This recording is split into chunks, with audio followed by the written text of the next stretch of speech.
যারা ফতোয়াবাজি করে নবী আমাদের মতোই তো মানুষ, আর নবী তো থাকনিয়ে সাহেব, নবী একজন ওয়ারিস, একজন মুহাক্কিক তাকওয়াদার, একজন আল্লাহওয়ালা, একজন বুজুর্গানে দ্বীন। তার সমকক্ষ সাধারণ মানুষ কেউ হতে পারে না। জোরে বলুন ঠিক কিনা? এটাও আমার কথা না, আমার নবী বলেছেন, আত্তাকু ফিরাসাতাল মুমিন ফাইন্নাহু ইয়ানযুরু বিনূরিল্লাহ।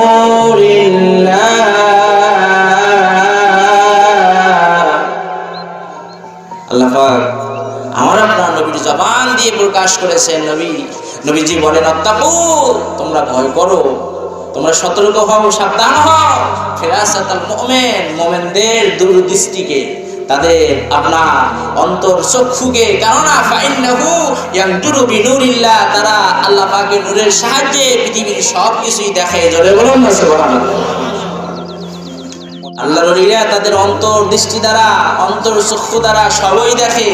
বিশ্বাস হয়? কি বিশ্বাস হয়?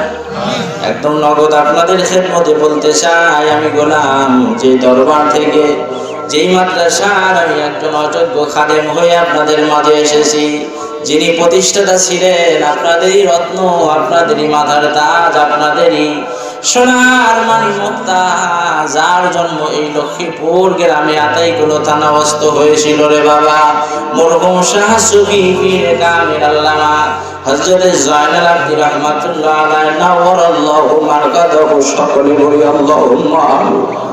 হে বাজান, আপনারা ইমানদারেরা, প্রসঙ্গ কর্মে এসেছে, তাই জন্য বলে যায়, সেই সময়ের কথা 1980 দশকের পর আল্লাহর ওলি শাহ সুফি জয়নুল আবদিন রাহমাতুল্লাহ আলাইহি, উনি ওনার খানকা শরীফে ওই বগুড়া ঠনঠনিয়া দরবারে আসরের নামাজের পর হুজুরের একটা অভ্যাস ছিল, আপনার কি বলেন, দক্ষিণ পূর্ব কোণারের এই গেইটে হুজুর একটা কাঠের চেয়ারের উপরে বসে দক্ষিণ দিকে মুখ করে তাসবিহ দিয়ে আপনার তাসবিহ তাহলিল দরুদ শরীফ পাঠ করতেছিলেন। জোরে বলুন সুবহানাল্লাহ।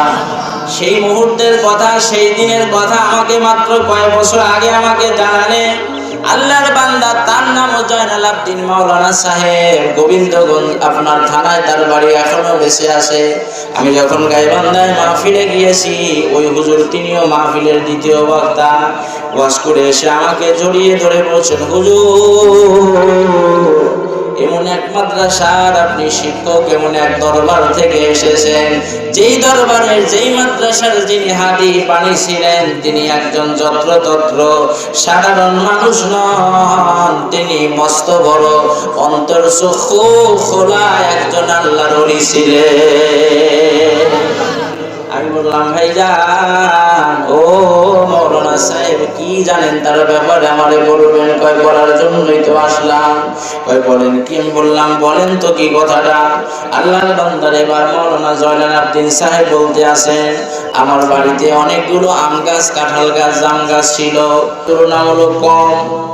এই অল্প সংখ্যক আম আপনার কি করা হবে? ভাই বোন আত্মীয় স্বজন সবাইকে দেবে, আবার সর্বপ্রথম হুজুরকে আবার দেবেন, কারণ হুজুরের আব্বা আম্মা তিনারা হলেন শিষ্য, হুজুরের কাছে বায়াত হয়েছেন আল্লাহ এবং রসুলকে পাওয়ার জন্য। জোরে বলুন কথা ঠিক কিনা? আমরা আল্লাহর ওলিদের হাতে বায়াত হই, আল্লাহর ওলিদের কাছে আমরা মুরিদ হই, আল্লাহর ওলির পা টিপার জন্য নয়, আল্লাহর ওলির সঙ্গে শুধু ঘোরাফেরার জন্য নয়, আমার আল্লাহ এবং রসুলকে পাওয়ার জন্য, শিক্ষা দীক্ষার জন্য। জোরে বলুন ঠিক কিনা? বন্ধু মুসলমান আব্বাজানেরা, এবার মাওলানা সাহেব বলেন, আমের সংখ্যা যেহেতু কম, মা বলছেন আম কি করি, দুইটা দেই, আর আব্বা বলছেন একটা দেই।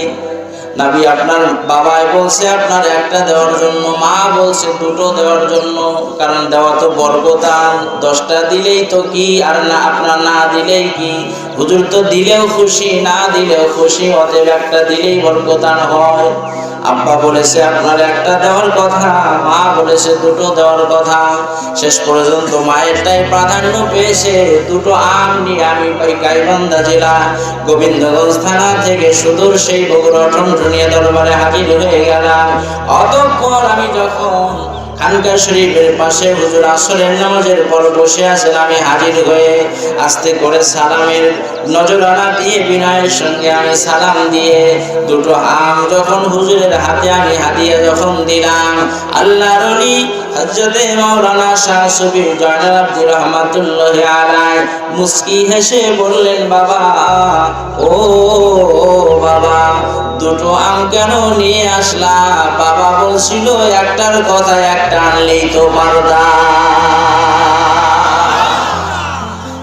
কোথায় গাইবান্ধা, কোথায় বগুড়া রে বাবা? কে বলে দিয়েছে? কে জানিয়ে দিয়েছে? টেলিফোন করেছে, মোবাইল করেছে, না ইমেইল করেছে? কোনটা? একটিও না। জোরে বলুন ঠিক কিনা?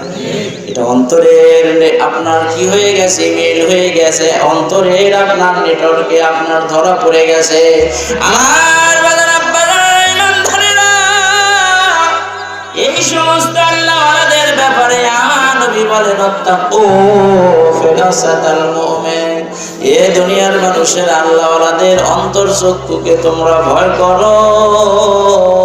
ফাইন্নাহু ইয়ানজুরু বিনূরিল্লাহ, কারণ তারা আমার আল্লাহর নূরে পৃথিবীর সব কিছুই দেখতে পায়। জোরে জোরে বলেন সুবহানাল্লাহ।